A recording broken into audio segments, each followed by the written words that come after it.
안녕하세요. 이번 세 번째 강의를 시작하도록 하겠습니다. 세 번째는 우리가 십계명에 관한 것입니다. Ten Commandments. 십계명은 출애굽기 20장 2절부터 17절에 있고 또 신명기 5장 6절부터 21절 두 곳에 기록이 되어 있습니다. 그 십계명이 모세오경 안에 왜 두 번 기록되었을까? 어떤 우리에게 의문을 일으키고 있습니다. 이 두 계명은 내용상은 같습니다. 그리고 거의 신학적인 그런 일치가 있습니다. 그러나 이것은 문맥이 다르고 또 대상이 다릅니다.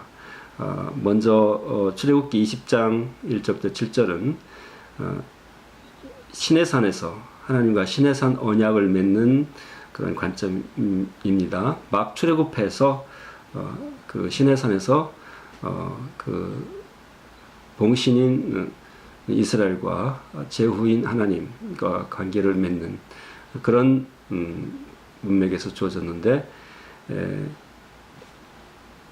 신명기는 모압 광야에서 이제 가나안 땅으로 들어가는, 농경사회인 가나안 땅으로 들어가는 그런 문맥에서 주어져 있습니다.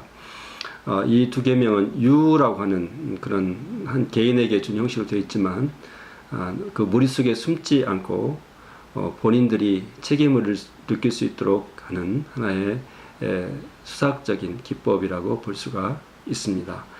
그렇기 때문에 이 말씀은 개인에게 말하는 것 같지만 온 백성이 들어야 될 그런 말씀이고, 또 그 신명기하고 출애굽기 차이점은, 출애굽기에서는 시내산 하나님이 직접 말씀하시는 음성으로 직접 새겨준 말씀으로 들었고, 신명기는 모세가 그것을 전달하는 그런 관점에서 있습니다. 이것을 몇 가지 범주를 가지고 살펴본다면, 문학적 범주로 이렇게 볼 때 십계명이 어디에서부터 시작되는 거냐 하는 것입니다. 출애굽기에 보면 나는 너를 애굽에서 구원해낸 여호와로라라고 말하고 있습니다. 그리고 3절부터 내 앞에서 다른 신을 내게 두지 말라, 그렇게 되어 있기 때문에 우리가 십계명 하면 그 1계명부터 시작되는 것으로 알고 있지만, 이 십계명은 고대 히타이트의 그 제후 봉신 조약, 수저레인 베살 트리티라고 하는 그런 형식으로 되어 있기 때문에 우리가 출애굽기 경우 20장 2절부터 시작해서 17절까지를 하나의 유닛으로 보고, 신명기 경우는 5장 6절부터 21절까지를 유닛으로 보는 것입니다. 그래서 시작이 나는 너를 애굽에서 구원한 여호와로라로부터 우리 십계명이 시작된다고 하는 것을 한번 여러분에게 주의를 환기시키는 것이 필요하다고 생각합니다. 두 번째는 역사적 문학적 배경인데, 신명기의 대략적 구조는 히타이트의 제후 봉신 조약과 매우 유사하다고 합니다. 그중에 십계명도 바로 축소판으로 그 신명기 전체의 구조와 함께 십계명의 구조도 비슷하게 되어 있습니다. 그래서 이 히타이트 수저렌 베살 트리티는 약 14세기경 1300년 BC경에 많이 쓰였던 것인데, 이 조약의 구조는 다음 6가지로 되어 있습니다. 첫째, 머릿말, 프리임블. 두 번째, 역사적 서원, 히스토리컬 프롤로그. 세 번째가 이제 일반 규례, general stipulations. 네 번째가 특별 규례, specific stipulations. 그리고 다섯 번째, 그 언약을 지킬 때, 또 지키지 않을 때 축복과 저주, blessing and curses가 있고, 여섯 번째, 증인이 있습니다. 그래서 그 조약을 맺을 때 누가 증인이 됐는가? 그 신명기에 보면 이것을 다시 반복하는 입장이지만 조금 역사적 문명이 다릅니다. 십계명은 그 주제적인 기둥으로서 그 일반 규정을 소개하고 중심 주제인 그 십계명을 좀 더 확대하는 것으로서 특별한 규정이 있는 것입니다. 이걸 좀 더 수학적인 면에서 구조를 살펴보면 십계명은 두 구분으로 되어 있습니다. 먼저 신명기를 보면 5장 6절부터 10절이 첫 계명으로 강조되는데 보면 이 십계명의 구분이 다 일치하지 않습니다. 십계명이란 말은 신명기 4장 13절하고 10장 4절 두 번 쓰여 있습니다. 그렇기 때문에 10가지 계명은 맞는데 이 10가지 계명을 구체적으로 나누는 것은 그 교파마다 조금 차이가 있습니다. 십계명의 두 구분은 5절부터 5장 6절부터 10절이 첫 계명으로 간주가 됩니다. 이것은 어거스틴과 로만 캐토릭 루터의 경우처럼 마지막 21절을 두 계명으로 구분합니다. 내 이웃을 탐내지 말라고 하는 것.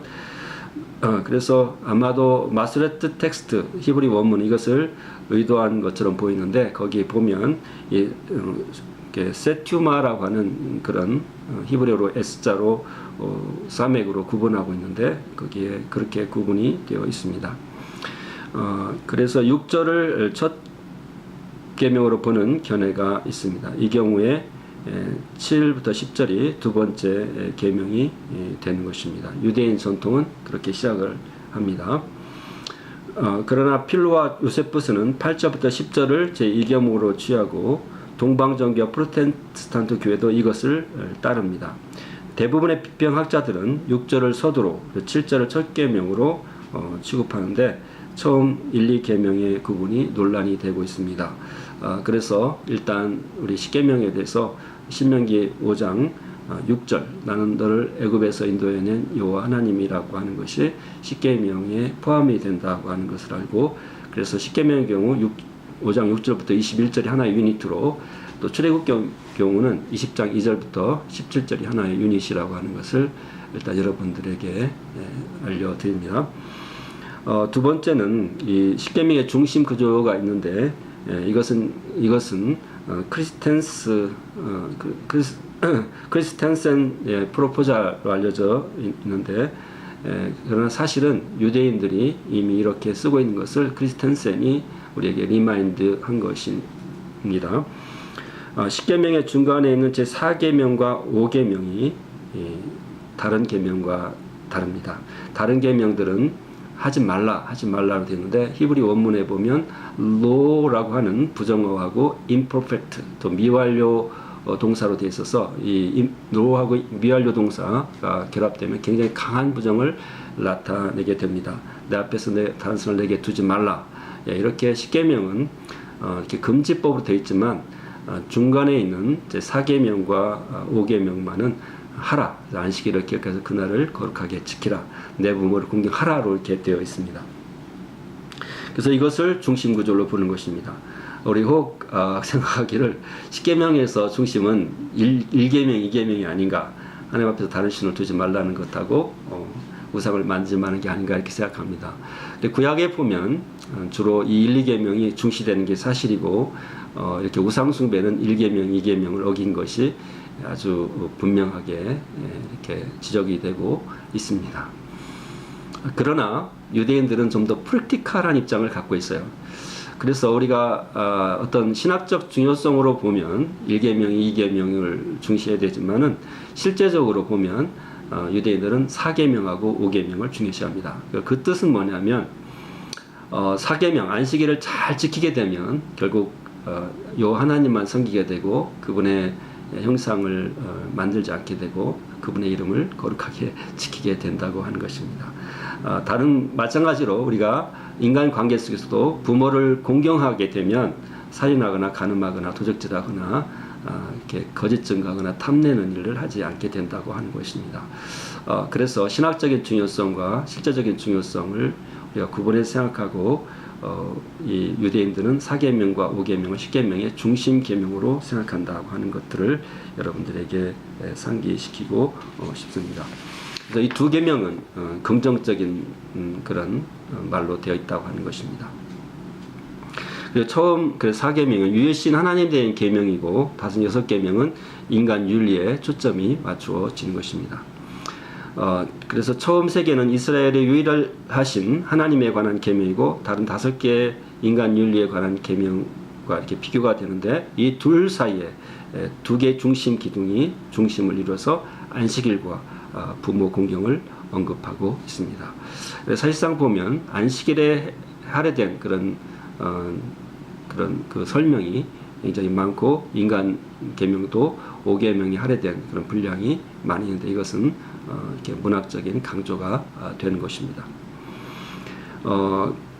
그리고 좀 더 문맥적으로서 이 10계명 구조를 보면 이것은 아까 말한 대로 그 제후 봉신조약 수절엔 베살 커밋 트리티라고 하는 그런 구조로 되어 있는데 카우프만과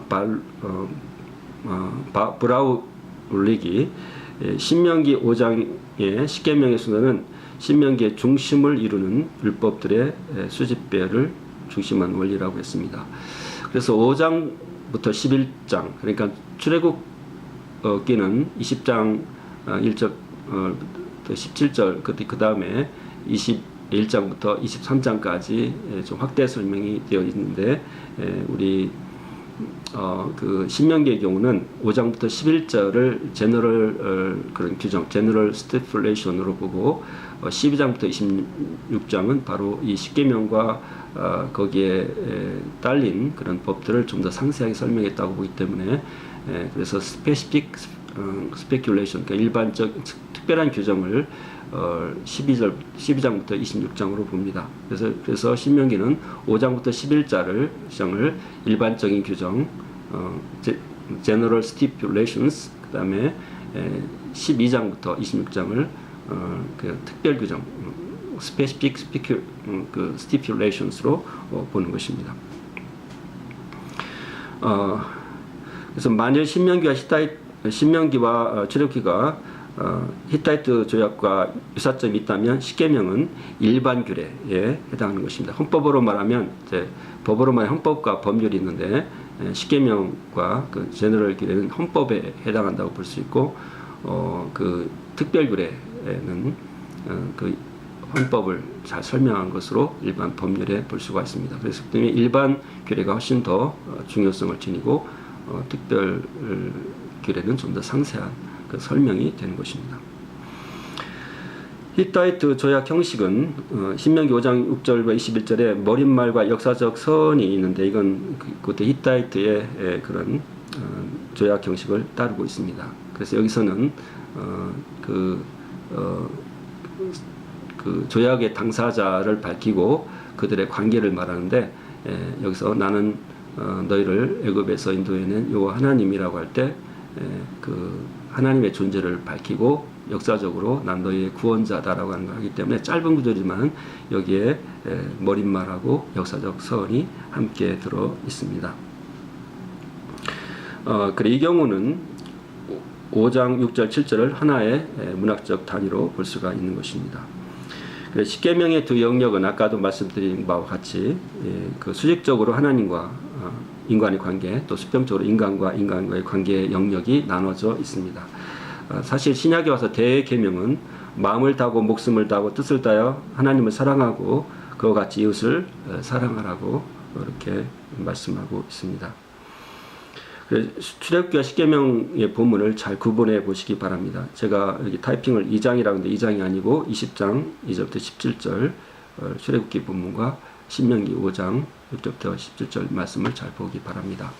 그리고 거기 신학적으로나 그런 큰 차이는 없지만 약간의 차이가 있는데 예를 들면 그 제4계명의 안식일을 기억하라 라는 말씀 속에 이렇게 출애굽기에는 제코르라고 하는 부정사를 썼는데 기억하라고 되어 있고 신명기는 샤마르 그래서 그것을 준수하라 이렇게 되어 있습니다. 그래서 기억하는 거나 준수하는 거나 결국 같은 뜻이겠지만 기억하는 건 좀 더 이렇게 어떤 정신적인 것이라면 지키라는 것은 생활 속의 실천을 강조한 면이 다릅니다. 또 중요한 차이는 이제 이 4계명에 대한 그 배후에서 출애굽기에서는 여호와 하나님이 엿새 동안 창조를 마치시고 제7일에 쉬었기 때문에 쉬라고 말하는데 신명기에서는 내가 애굽에서 구원을 받았기 때문에 그 구속을 모델로 해서 안식일을 지키라. 그렇기 때문에 내 여종과 남종도 쉬게 하고 또 짐승들도 쉬게 하라고 하는 말이 조금 더 강조가 되었습니다. 이것으로 볼 때 우리가 십계명이 내용은 동일하지만 그것을 지켜야 되는 것을 주어진 배경이 약간 다르다는 걸 생각하고 또 이것이 결국 우리가 보면 우리가 안식일과 주일의 관계를 설명하는 하나의 실마리도 될 수가 있습니다. 여러분 모세오경 중에 있는 출애굽기와 신명기 본문의 십계명을 두 본문을 한번 비교해 보면서 여러분이 관찰한 것들을 나누기를 바랍니다. 그리고 이 서로 간의 약간의 미세한 차이를 한번 발견하면서 하나님 새롭게 주시는 그런 음성을 우리가 들을 수 있으면 좋겠습니다. 요즘에 십계명 우리가 지켜야 되느냐 이런 것이 있는데 그 중요한 주제가 됩니다. 하나 여러분이 전제할 것은 토라라고 하는 그런 전제가 있는데 토라가 율법으로 알고 있지만 사실은 여기에 교훈, 인스트럭션이라는 말이 기본적으로 되어 있습니다. 그게 이제 율법이라는 로가 들어가고 또 원리라는 뜻도 있는데 토라, 하나님의 가르침으로서의 구약, 또 십계명 이것은 비록 우리에게 율법에서 우리를 해방했지만 그 영향력과 그 가르침은 변함이 없다고 볼 수가 있습니다. 그런 면에서 십계명은 지금도 우리가 지켜야 될 하나님의 법의 근간이 되는 중요한 것으로 받을 수 있게 되는 것입니다. 네, 감사합니다.